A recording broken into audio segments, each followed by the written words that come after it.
alisoma akiwa katika ofisi yake, na walipowaza kumwambia kwa sababu alisoma wakiwa katika nyumba ya Mungu, na Mikaya alipokimbiza wakamwambia wakamtuma mtu aende kuweza kuambia kumuita Baruku, na walipofika ikalazimika ili isiwe ni kana kwamba wamesikia tu vibaya kule, alirudie kuyasoma, na katika ofisi hii ya mwandishi akayasoma mara tena, na aliposoma ndipo mmoja akamwambia kwamba hakikisha kwamba mmejificha wewe pamoja na mkubwa wako ambaye ni Yeremia, na watakapojificha hakikisha jambo hili ya kwamba hakuna mtu ambaye anafahamu mahali upo. Jamani, tutajificha mpaka lini?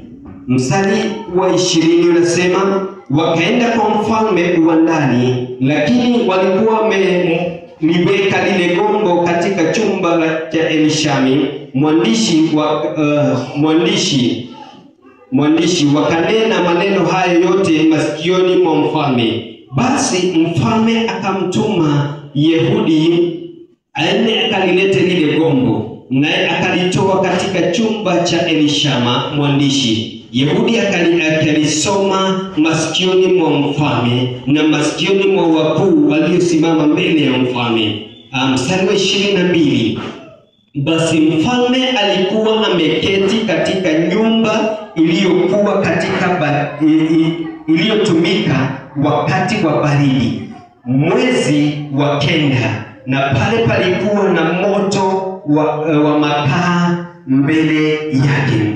Hata ikawa Yehudi alipokuwa amekwisha kusoma kurasa 3-4, mfalme akalikata kwa kijembe akalitupa katika moto wa makaa, hata gombo lote likawa limekwisha kuteketea katika huo moto wa makaa. Halo, umesikia jinsi shetani anavyotuwazia ya kwamba baada ya kulisoma, Biblia inasema kwamba kumbuka linasoma sasa mara ya 3. Mara ya kwanza ilikuwa katika nyumba ya Mungu.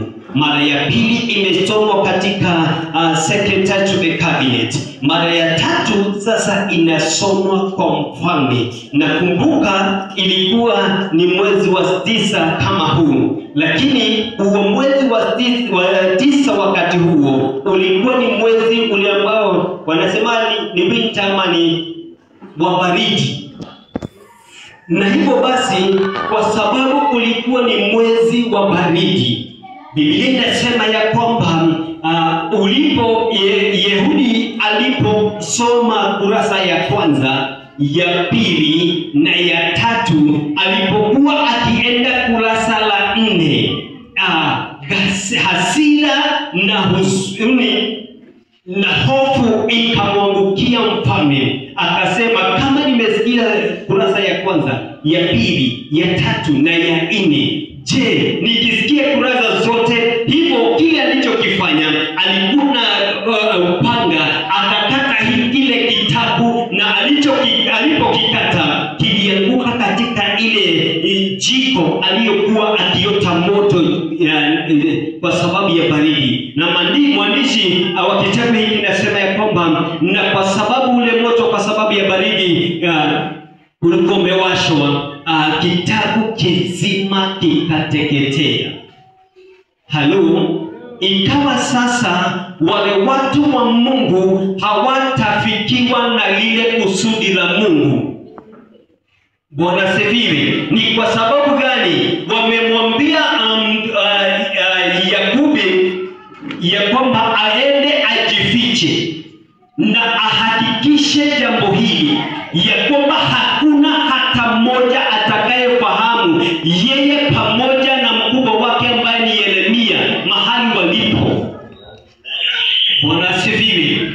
So katika maisha yetu wapendwa, ukweli ni wa mambo ni kwamba kusudi la huyu kumwambia ajifiche, ili wasije wakafahamu ya kwamba kile kitabu kimekwisha raruliwa ama kimekwisha limeshachomwa wasije wakaandika mara tena, kwa sababu makusudi ya mfalme na wakuu wake ni kwamba watu wa Yerusalemu na Yuda na watu wote wasije wakafikiwa na lile kusudi la Mungu. Na hivyo basi wakahakikisha ya kwamba wamekwisha lichoma kabisa na limeteketea. Biblia inasema ya kwamba kitabu ama gombo nzima likawa limeteketea.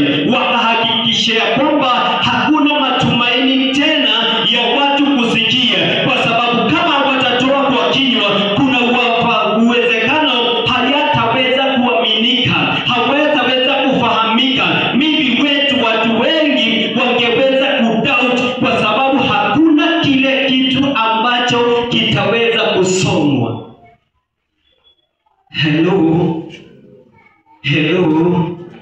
Wangapi wako katika hali hiyo leo hii, ya kwamba shetani amehakikisha umejificha chini, talent yako isije ikaonekana. Umeambiwa ujifiche kusudi la Mungu lisije likaweza kumanifest katika maisha yako.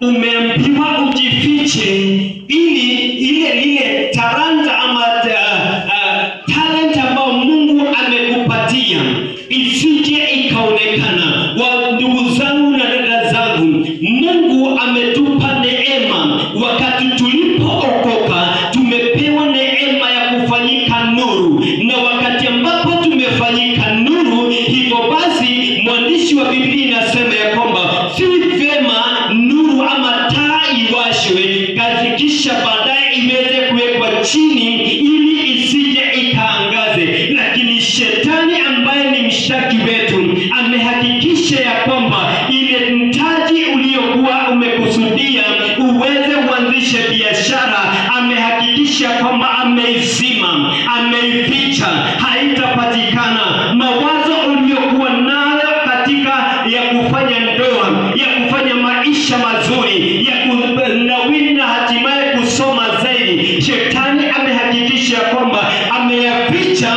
yamefunikwa na matatizo.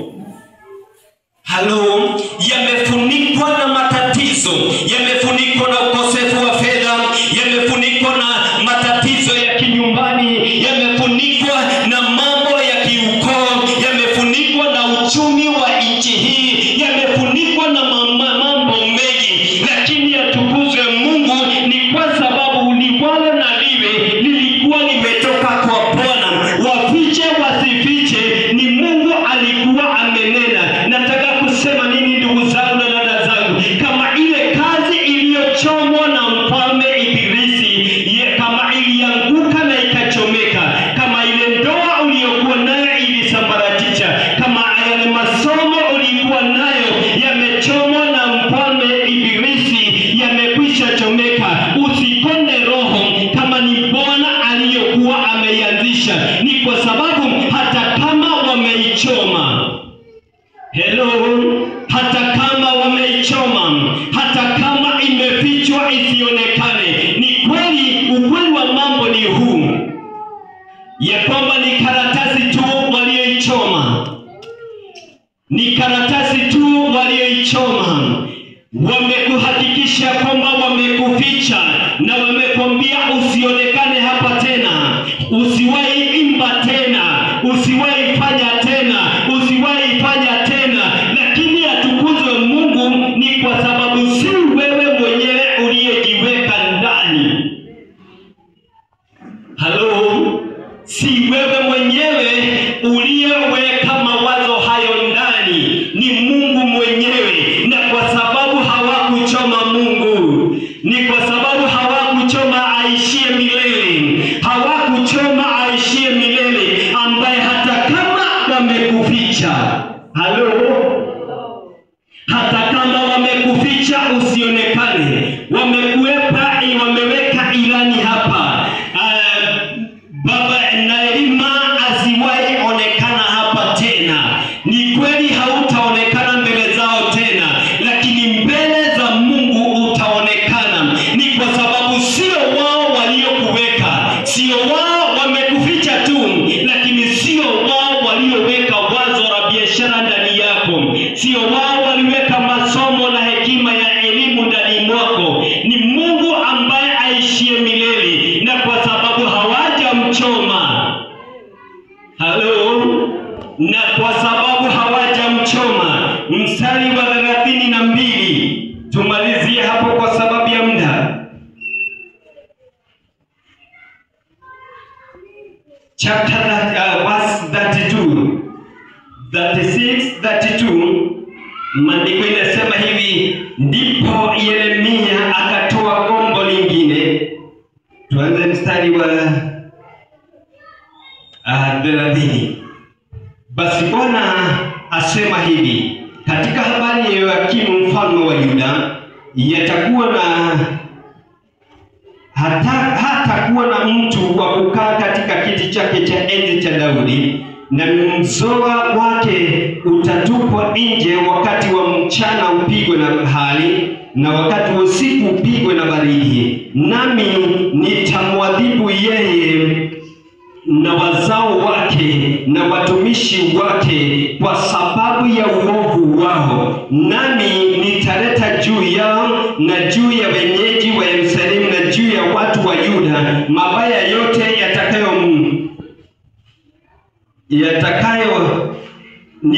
niliyotamka juu yao, lakini hawakukubali kusikiliza. Mstari wa 32, ndipo Yeremia akatoa gombo lingine, akampa Baruku mwandishi mwana wa Neria, naye akayaandika maneno yote yaliyotoka katika kinywa cha Yeremia ya kitabu kile kilichoteketezwa na Yoakimu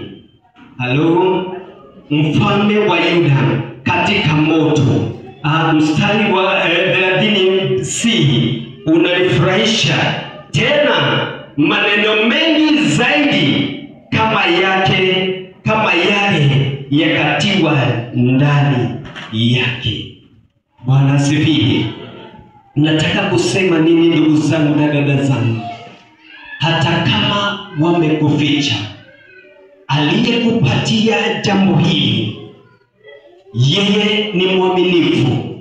Atahakikisha kwamba, kwa sababu ni yeye aliyosema, atahakikisha kwamba kama ni kuota utaota tena, kama ni kuandika utaandika tena. Hata kama walichoma biashara yako, hata kama walichoma kile ulichokuwa umekiandika, msingi ni kwamba, ama la kufurahisha ndio hili, ya kwamba aliyekupa ni mwaminifu, na yeye anaishi milele na milele. Hawezi chomwa na mtu, hawezi fichwa na mtu.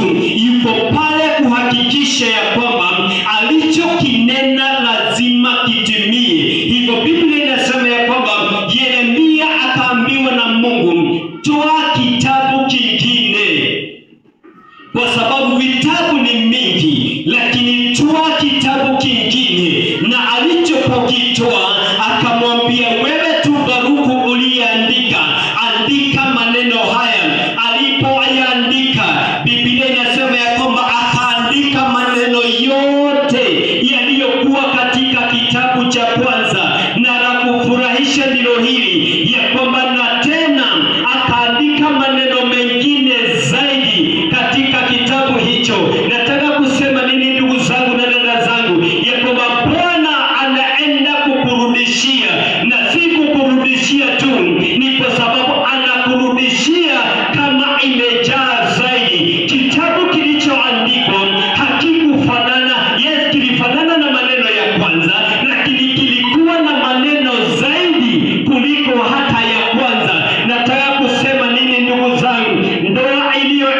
Bwana asifiwe.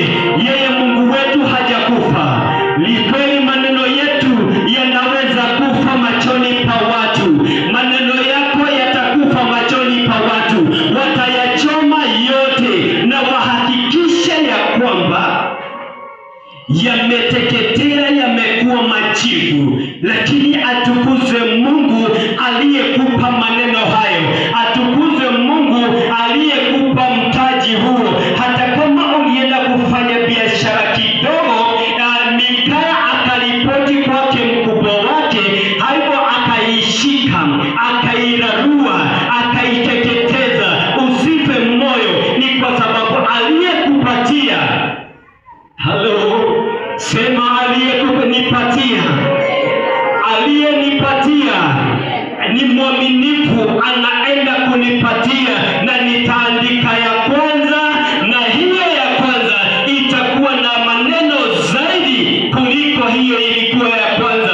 Ya pili itakuwa na utukufu zaidi. Ya pili itakuwa na utukufu zaidi kuliko hiyo ambayo ni ya kwanza. Si Bwana aweze kutusaidia.